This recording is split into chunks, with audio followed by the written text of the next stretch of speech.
Hello students, आज मैं आपको सिखा रही हूँ फैक्टराइजेशन करना। एक क्वाड्रेटिक पॉलिनोमियल को फैक्टराइज कैसे करते हैं। 6x² प्लस 7x माइनस 5 ये क्वाड्रेटिक पॉलिनोमियल है और इसको हमें करना है फैक्टराइज, यानी इसके दो टुकड़े हमें करने हैं। क्योंकि क्वाड्रेटिक है तो इसकी पावर पे डिपेंड करता है इसके कितने फैक्टर बनेंगे, टुकड़े बनेंगे। तो 2 है तो 2 ही बनेंगे। इसके लिए हमें सबसे पहले काम करना है कि first term 6 and last constant 5, इन दोनों को हम करते हैं मल्टीप्लाई। तो ये मल्टीप्लाई करने के बाद आया हमारा 30। अब हमें इस नंबर 7 को इस तरीके से स्प्लिट करना है। हम कर रहे हैं मिडिल टर्म स्प्लिटिंग। तो इस 7 को हमें इस तरीके से तोड़ना है कि हम मल्टीप्लाई करें उन दो नंबर की तो मेरे पास आए 30, और अगर मैं प्लस या माइनस करूं तो मेरे पास आए 7। अब आप कोई भी दो नंबर सोच के देखिए जिनको मैं मल्टीप्लाई करूं तो 30 आ जाए, और प्लस या माइनस करूं जो कि डिपेंड करता है हमारा, आगे बताती हूँ मैं, कि क्या आए 7। अब देखो, मुझे जब मैं सोच रही हूँ तो मुझे लग रहा है कि 30 को मैं लिख सकती हूँ। 30 किस चीज की मल्टीप्लाई होती है? 5 इंटू 6 की मल्टीप्लाई हो सकती है, या फिर 3 इंटू 10 की मल्टीप्लाई हो सकती है। उल्टा भी है, 6 इंटू 5 10 इंटू 3। तो मेरे ख्याल से ये वाला टुकड़ा जो है ये सही है, 10 इंटू 3। 10 और 3 को जब हम माइनस करेंगे तो मेरे पास आ जाएगा 7, एंड मल्टीप्लाई करेंगे तो आ जाएगा 30। यही हम बनाएंगे। तो इसको आप लिखोगे 6x² 10x और 3x माइनस 5। ठीक है, अब ये प्लस माइनस मेरा डिपेंड करता है इस नंबर पे। तो देखो, क्योंकि यहाँ तो मुझे पता है कि 7 कब आएगा, जब हम 10 और 3 को माइनस करेंगे। तो जहां पर ये जो नंबर है, ये जिस भी इसके आगे साइन होगा आप बड़ा नंबर वही चूज करोगे।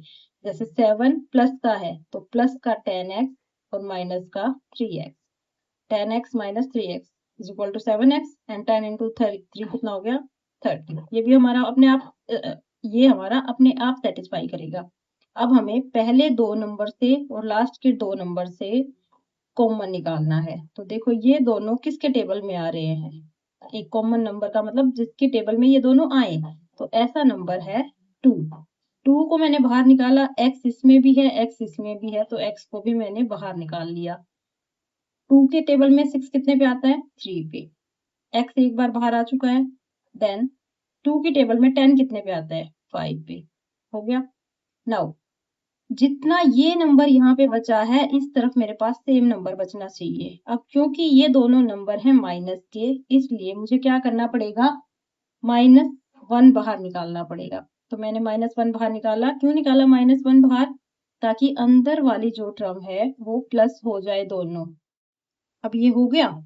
तो अब हमें जो ये कॉमन टर्म आई है इसको हम एक बार लिख देंगे, 3x प्लस 5, और ये जो बाहर बचा इधर 2x, और यहाँ जो बचा -1, इसको एक बार लिख देंगे। एंड हमारा फैक्टराइजेशन पूरा। ये इसके क्या हो गए? फैक्टराइज हो गए, फैक्टर्स हो गए।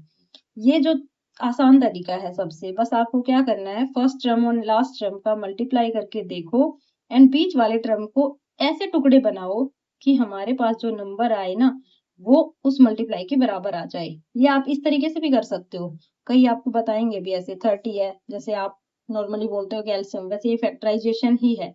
तो 3 के टेबल में जाता है 3 इंटू 10, फिर ये कितने पे जाएगा? 2 पे, 5, एंड अनटिल जब तक 1 ना आ जाए। ठीक है, तो इन नंबर जो ये नंबर आए हैं मेरे, मुझे इनका कॉम्बिनेशन लेना पड़ेगा। कॉम्बिनेशन का मतलब क्या है? पहले मैं इन दोनों को ले लूं, 3 इंटू 2 6 एंड 5, 6 इंटू 5 30 होते हैं, लेकिन ये कॉम्बिनेशन सही नहीं बना।